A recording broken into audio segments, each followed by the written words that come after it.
Hey everyone, welcome back to my channel. আশা করি সবাই খুব ভালো আছো।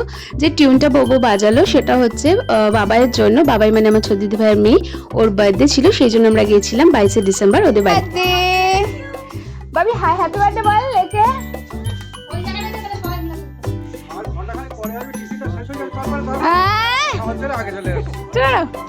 বাজে ও বাবা, হ্যাপি বার্থডে।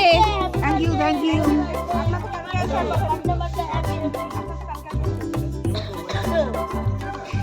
আমরা কিন্তু মোটামুটি সকাল সকালই পৌঁছে গেছিলাম 10টার মধ্যে। তারপর গিয়ে দেখলাম বাবা এখানে রোদ্দুরে বসে রোদ্দুরে কাগজ পড়ছে। আর আমার চোখে এই চশমাটা দেখে সবার একটাই কোশ্চেন ছিল যে কেন পড়েছি।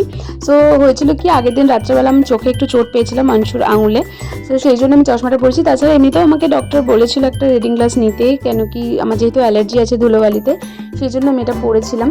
তো আমি গিয়ে এখানে দিদিভাইকে মিষ্টি দিচ্ছিলাম, আর আমি স্পেশালি গাজরের হালুয়া তার আগের দিন বানিয়েছিলাম, সেটাই নিয়ে এসেছিলাম সবার জন্য, কারণ আমি গাজরের হালুয়াটা মোটামুটি ভালোই বানাই, সেটা তোমরা পরে রিভিউ দেখলে বুঝতে পারবে।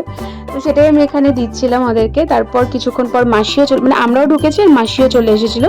তো আমি একটু গিয়ে ছদি ভাইকে হেল্প করছিলাম কিচেনে লুচি বেলতে। এসেই দেখো কত লুচি, উফ আজকে দুপুরবেলা শুধু লুচি লুচি লুচি লুচি দেখতে পাচ্ছি। না শীতকালের বেলা না,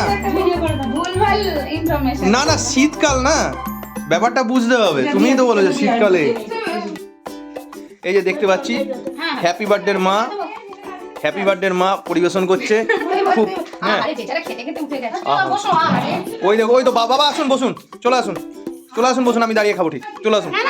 আরে আছে, আমি নিয়ে গেছি বাইরে, আমি নিয়ে আসছি, চেয়ার নিয়ে আসছি। হ্যাঁ এই তো মা ওই দেখেছো লাফালাফি করছে। একটা ছোট ভিডিও করে দাঁড়াও দেখি। হ্যাঁ এই যে করে দিয়েছি ওখানে দিকে ভিডিও, দেখি তোমার কেমন এ করছে। পল্লব যেটা সবসময় করে থাকে কমেন্ট্রি, সেটাও চালিয়ে যাচ্ছিল। আর এখানে আমাকে লুচি ভাজতে দেখে মাসিও চলে এসেছিল কিচেনে, বললো আমিও হেল্প করে দিচ্ছি। তো ব্যাপারটা তখন এরকম দাঁড়িয়েছিল যে কাজ কম ছিল আর কাজের লোক বেশি ছিল, আমিও সেটাই সবাইকে বলছিলাম। তো যাই হোক, সবাই ওরা প্রথমে খেয়ে নিয়েছিল, তারপর আমি, মা, মাসি, দিদি ভাই খেতে বসেছিলাম জলখাবার। করে দিস হালুয়াটা কেমন আছে বাবা? খুব ভালো হালুয়া তুই যে বানাস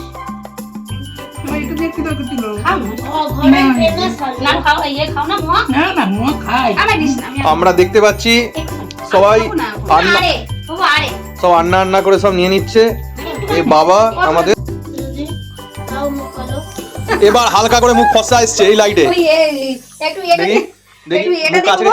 ঠিক আছে। এই দেখতে পাচ্ছি জানাই খেয়ে নিচ্ছে হালুয়া, এখানে মোয়া, এইখানে আছে কপির তরকারি, এখানে আছে লুচি।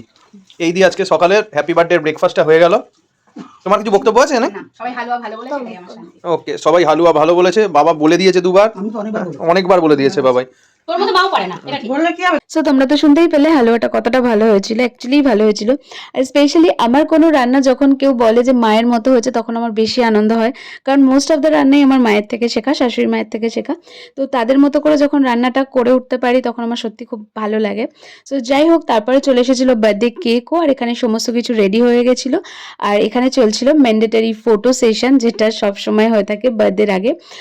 বাবাইয়ের বান্ধবীরা, ওর বন্ধুরা সবাই চলে এসেছিল, আর এবার শুরু হলো কেক কাটিং।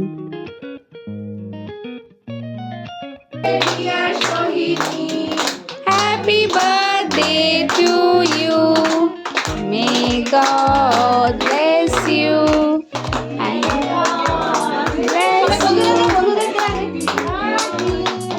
দেখো এত সুন্দর করে সাজিয়ে দিলাম।